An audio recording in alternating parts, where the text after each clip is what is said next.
Hey, what's up, everybody? It's rock and roll comedian Don Jamieson, and you are listening right now to the thickest, girthiest podcast, Brutally Delicious. Brutally Delicious!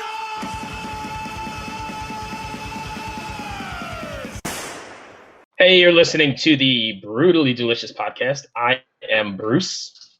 My name is Chris. And today we've got comedian, rock and roll comedian extraordinaire, Don Jamieson. You could call him a legend. We could call him a legend. Some of you may know him from that metal show, but he's also done quite a bit of other stuff. He's on the road with other bands, and he's got his own podcast going on. So let's give it up for Don and try and get him on the line. Okay. Hey, Chris, we've got Don on the line. Don, meet my partner, Chris. Hey, what's happening, dude? Hey, how you doing, man? All good, man. Just hanging out in Jersey, doing my thing. Awesome. Hey, Freezing sorry. your ass off? Yeah, freezing your ass off. Yeah, that's that time of year. Look, here we are. It's almost Christmas, so, it is what it is. I got heat in my house. Not a problem. What have you been up to? I know you're doing the podcast now. How's that going along? Yeah, doing that Jamieson show now, and it's basically like that metal show, but just with me and Right. my version of it. For whatever it's worth. I sort of look at it like, I'm like Tony Iommi, keeping the Sabbath name alive with like Glenn Hughes singing and Tony Martin and Ian Gillan, like all those years you wondered, like, why is he doing this? Why doesn't he just, like Sabbath's already legendary. Why is he still doing it? It's because, you're trying to keep the spirit alive, man. And sure enough, we got Ozzy back again in the band. We got Dio back again in the band. So I always hold out hope, me and the boys will get back together and get back to business. I want to get to that in a second, but before I do, you mentioned Sabbath with Gillan. That is one of my favorite Sabbath records. It's definitely become a cult favorite, with Sabbath fans over the last bunch of years. I know we talked about it on our metal show, and it's a totally solid record. It's kind of Sabbath. It really is a merger between Sabbath and Purple. Yes. I guess it could have been called Black Purple or Deep Sabbath or whatever, but I would have loved to check it out right now. Sure. Yeah, I mean, there's nothing like Stonehenge and Disturbing the Priest and that kind of stuff. I really dig it. Yeah, Eddie Trunk did a top 20 Sabbath songs on his Sirius XM show in the daytime, and I put Disturbing the Priest as a top 20 of all time. That includes Ozzy and Dio. So Yeah, I even think that Thrashed was good, or Trashed. I don't remember what it's called, but Trash. yeah, good stuff. Anyway, I digress. Sorry about that. But do you guys still keep in touch, the three of you, or? No, this is the kind of minutia metalheads get into. So let's never apologize for talking about this crazy stuff that we love, because that was the idea of that metal show. Is like let's just talk about this stuff as three fans of it sitting around, Right. And sometimes we would, all the top fives and the debates and the throwdowns we had, that was just all about like let's, everyone's a geek about, something they love. We're just, we're metal geeks. So, Right. all this little stuff that we talk about that we could sit and talk about for hours, I love that stuff. I end up talking to after stand-up shows with people, I'll do like an hour past, and we talked about the Born Again album, because, we get into this stuff, Yeah. like this stuff really needs something to it. So, And it's really weird, though, that you could be anywhere and meet somebody for the first time, wherever you are, even in like overseas somewhere, and you could just sit and talk to them, and there's that immediate connection, and you're already, just like you said, talking metal minutia. Right, exactly. That's the whole thing. It's a global thing. It's sort of like, if you're into sports, like I am, you could talk to any girlfriend's dad. Right, and have him right. on your side, because you're sitting there in the living room, you're about to take his daughter out and try to finger bang her, like, in the woods on your first date, and but if you could talk sports with the dad, he'd feel at least a little bit better about it, Yeah. Maybe he'd let her stay out till midnight. Well, maybe I should bring up a little football here.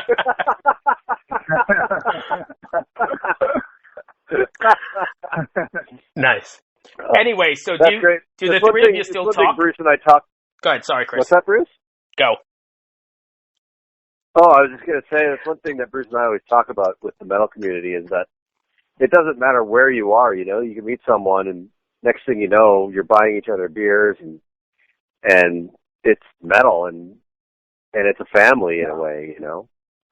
Yeah, absolutely. And to finally answer the original question is, yeah, of course, you know, Eddie and myself and Jim all still talk. We all still go to shows together. I always say to the guys, like, when we go to a show together and we're sitting backstage on, you know, sitting on the road cases and talking to, you know, one of the band members or something, I'm like, you know, see, we're still doing the show. We're just not getting paid and we have no cameras. You know, Right.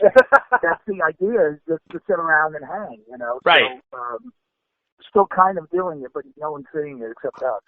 Excellent. You're still, I mean, you still do stand up as well. How do you keep up with all the demands? I mean, with the podcast going and the you know, stand up as well, because you do quite a bit of dates, don't you? Well, yeah, Jim and I obviously, you know, we were doing stand up, you know, prior to that metal show. So, same as Eddie was doing radio prior, you know, to us doing the TV show. So, you know, basically after the show and the whole channel, by the way, went off the air, you know, we just all kind of continued doing what we were doing. But the cool thing for me, anyway, is like I had a new wrinkle to my career, which was, you know, I go out. Obviously, I still play the comedy clubs, but now I go out and I have bands that go out on the road with them all the time now, and I really love doing that. I love going out on the road and being on the tour bus and getting out there with the bands, because you get the brotherhood of, you know, going town to town with the band, and now, you know, tomorrow night we're going to be here, and the next night we're going to, you know, kick Kansas City's ass and all that, but you're not in the band, so you have none of the dramas. You know, I have no equipment. You know, I just, you know, I just put my dirty jokes in my pocket and I go. Right. Yeah, you're not humping gear in and out or like dealing with any of that. But here's the question. So I had some friends that were touring through Europe, and they had this rule on the tour bus, which was called ass to ass. Is that a rule you follow? What is it called? It's called ass to ass. So when you pass each other on the tour bus in the hall, you can never go front to front. You have to go ass to ass. Oh, okay. Yeah, I mean, I usually try not to, you know, get that close to guys and bands, because, like, especially because I went out with, like, you know, went out with Zach Wild over the summer. So, you know, touring with Zach in August, and, you know, the guy is famous. You know, he once went 77 days without showering. So, Nice. I'm not looking to get too close to the boss man on the bus, you know. That's a cool gig you have, though, opening for, like, bands, because you're anybody in the metal community recognize you immediately, so you've got a built-in audience, right? Yeah, man, it definitely makes it less weird for the crowd. And I keep that set, like I call it my sex, drugs, and rock and roll set. So it's, you know, I keep at least the comedy in that family. I'm not up there talking about politics or how cute puppies and kittens are and how babies poop in their diapers. You know, I'm talking about Motley Crue and Kiss and Ozzy and Black Sabbath and all that stuff. So, you know, I try to keep it in that vein, and, you know, it's crazy now. I did 4 national tours, you know, this year. We just announced today, the UK, myself and Biff Byford from Saxon. Oh, nice. Doing a solo tour. I'm going to go open those shows in the UK, and then we have some Europe dates. So, yeah, man, it's become a really cool thing because of the show, and bands are really now digging it because, like I said, I'm just one guy on the tour bus. I don't have any equipment. Right. It's not 4 other guys bringing all their drama and that kind of stuff on the bus. And, you know, I'm a pretty basic guy, you know. I mean, what you saw on the show, that's who I am. I'm jeans and T-shirt and my sideburns. That's all I have, you know. I'm easy to get along with, so. Do you find it difficult? It's been cool. Excellent. Do you find it difficult going from, like, smaller, intimate comedy clubs to big arenas or big venues? Well, I think that it's more in the delivery than the size of the venue, because with the rock crowd you got to go out and just start hammering these guys. It's people, they've been standing up for a few hours, they've been drinking for several hours, and you got to come right out of the gate and just pound away at these guys. In a comedy club, people, I always have to remind myself when I get off a drawer and I go back to the comedy club, say, okay, remember, Don, relax. Take your time. These people who are seated, they know there's a comedy show. They have a reasonable amount of alcohol, and so it's more that than my instinct of coming out and just attacking. So that's the main difference to me. But when I first started doing comedy, I didn't play comedy clubs. I played bars.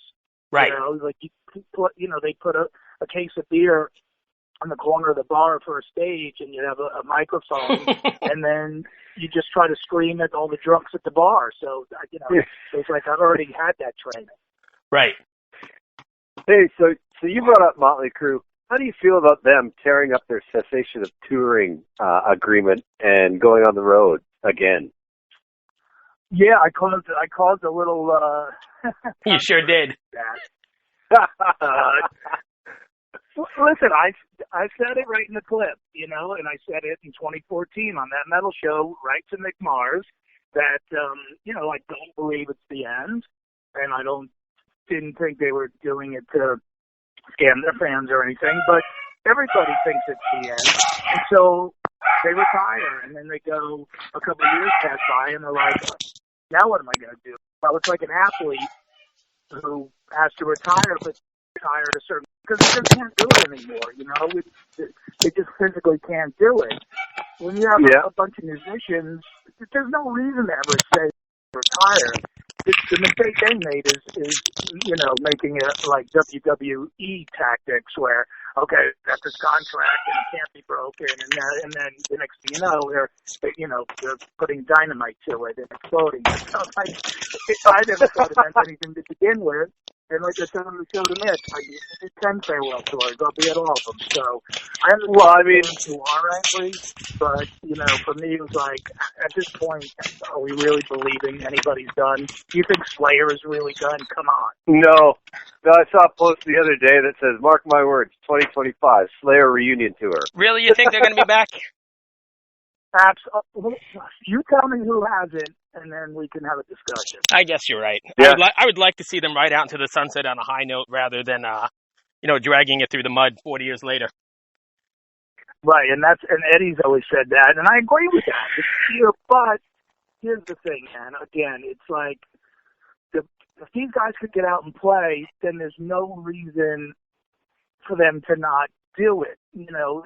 Like I have a friend that just won the Stones for the first time, recently, and they said it was amazing. So there's never a reason to say it's over. You can say, hey, we're getting older, we're probably we might tour less or whatever, but there's no reason until you can't physically do it anymore. If you could still play at a high level, why say anything? It doesn't make any sense. Like what people making jokes about the Stones being old, like in the late 80s on late night talk shows, and here it is 2020, they're still playing. Right. Why not? What's Keith Richards going to do if he's not playing guitar in the Stones? If he came into your office and looking for an accounting job, you'd be like, get this homeless guy out of here. Right. And see, I think what you said is right, though. I think the playing at a high level is the key, because not a lot of these guys are playing at high level, or a good portion of them are not playing at the high level. Right. So that's the difference. But yeah, I mean, it'll be a killer summer tour. The fans will all be there. And, again, I feel bad for the fans who really bought into it. But saw that one coming a mile away, and I stuck to my guns on it, and I was redeemed. Yeah. Who's getting free tickets? Yeah, that's the question. Who's got the free tickets now? Yeah, probably not me for causing all that trouble. Right. You have the no admittance ban. Yeah, I saw Poison for tour. Oh, go ahead. What's go ahead. that? I was going to say, I saw the Poison. Oh, go ahead. Sorry, man. I was going to say nobody from Motley like blocked me on any social media, so I think I'm still in. You're still good. That's good. With those guys, but if I show up with a ticket and they don't let me in, I'll know they're still bad. Yep. And it is what it is. You called it. Yeah, I saw the Poison Def Leppard Tesla tour. What was it, 2 years ago or something? They came through, and Poison is still at a super high level. Like in terms of what they do, they haven't changed. They're still just as good, if not better, live than they were at the time. You know, yeah, I think at least the good thing about Poison is they haven't run it into the ground. Like there's years that have gone by where they haven't played. Right. So I think those breaks have been good for them, and I agree, man. I saw them, was it 2 summers ago? It was Poison, Cheap Trick, and actually Pop Evil. And that, what a great show. It's a great summer show. So can you imagine Poison with Motley and Def Leppard and Joan Jett? And that's going to be killer. Oh, yeah, absolutely. It's going to be good. I just hope, hopefully no one takes offense to this. I just hope that Vince can sing, I'm not worried about the rest of Motley, but I don't know about Vince. I saw them on their farewell tour, and it was kind of sad. The band was so good, but Vince just couldn't do it. Yeah, I mean, obviously they were doing a ton of dates. I've seen Vince really pull out some great shows over the years, but yeah, sometimes you go to see him and you're like, he didn't have it tonight. So, look, we all know he's never been Robert Plant, so we know that. Right. Right. So whether or not he can, let's see him get through these dates, these summer dates, and I think I always want to believe, he'll get his voice in shape and he'll get out there and do it. The good thing is he sings with a solo band, so he doesn't he keeps his voice pretty active. Right. So hopefully, I agree. I think that's what most people's concern are. But I saw Vince a couple of years ago with a solo band. He sang. So. Man, that's one thing about Vince. That guy loves fucking rock and roll. Oh, hell yeah. Imagine going from playing like stadiums and arenas your whole life, and then the band breaks up, and you're like, well, I better go on a club tour because I just want to keep rocking. Yeah, he keeps going. Yeah, that's exactly what he does. He'll do a Molly tour, and then 2 days later, you'll see a clip on Blabbermouth of him playing for 200 people at a club in Seattle. Like he took one day off and he's back playing like what Joey Belladonna does with Anthrax. He'll go out and tour the world with Anthrax, and then he'll play for 100 people in the local bar in his town in upstate New York. I love that stuff. Yeah, that's really cool. Yeah. So you can't say that they don't like to rock. For sure. Yeah. Chris, you have anything else before I get into my fun stuff? I don't know. So, Don, I'm pretty sure, I doubt you've listened to the show, but we try and have a little bit of a fun at the end here with some, I call them the Furious Five, really fucked up questions. I think you're the perfect candidate for it, if you don't mind. We do it with everybody, just to be sure we do it with everybody, but I think we should get some good answers out of you, and I know you've got a sense of humor already, so if you don't mind, we could spend the next few minutes doing that. I don't mind. I've been asked pretty much everything at this point, so go ahead. Oh, really? Well, let's see if I can top that for you.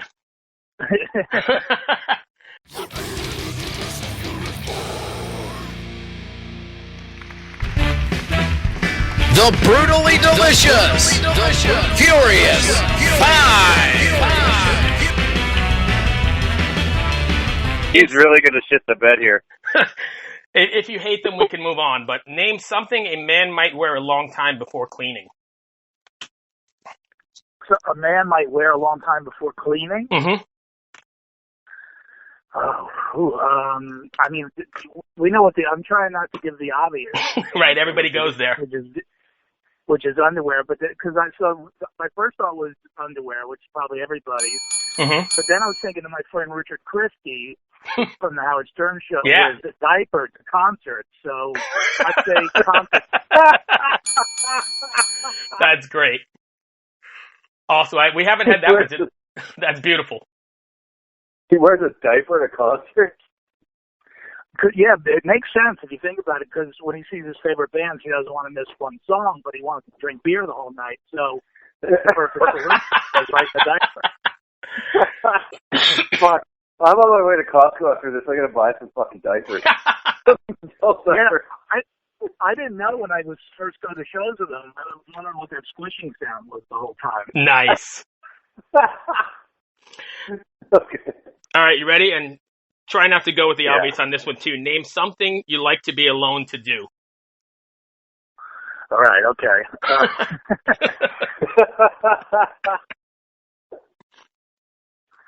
I'd like to be alone to do. Well, besides, watch Hallmark Christmas movies and Right. sip chamomile tea.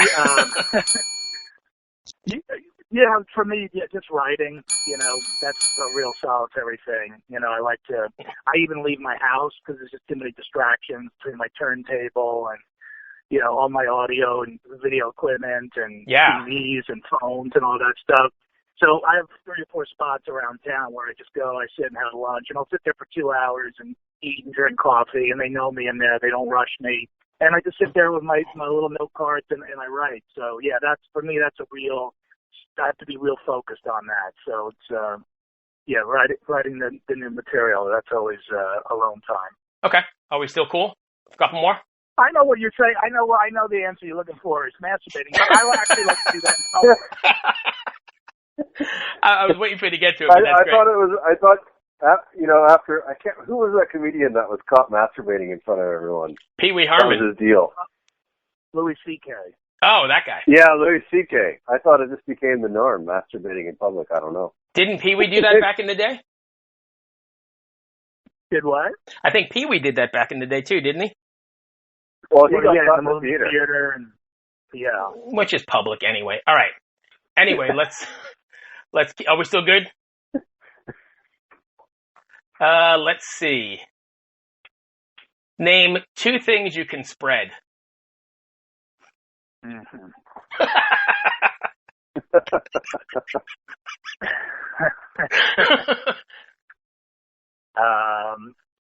Let's see. 2 things you can spread. You can go high road or low road on this one, I guess. Look, have you heard my comedy act? I always go for the low brow. But you guys, I'm actually trying to be a little more clever. No, that's fine. I appreciate it. Okay, so besides the obvious things that you could spread, you could spread the wealth. There you go. Right? Yeah. Not for me anymore because I don't have a TV show, but right. Spread, and you can spread something on a piece of bread that you like. There you go. Some peanut butter, maybe some I don't know, whatever. Awesome. I can't think of anything. All right, 2 more, and I appreciate you taking the high road again. But let's see what. Because you can spread the obvious and then spread something down there. But that's a whole other thing. Jesus. Spread the legs. Hey, are you a golfer by any chance, Don?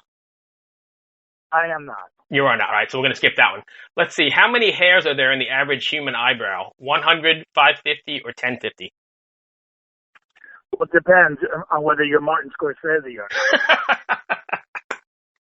Nice. For him, I would say that the highest amount. But I have weird, Scorsese hairs in my eyebrows too, so I have to actually manscape my eyebrows. So nice. I probably put myself in that category. So I'll say, what was it, 10,000? Yeah, it was 1050, 550, or 100.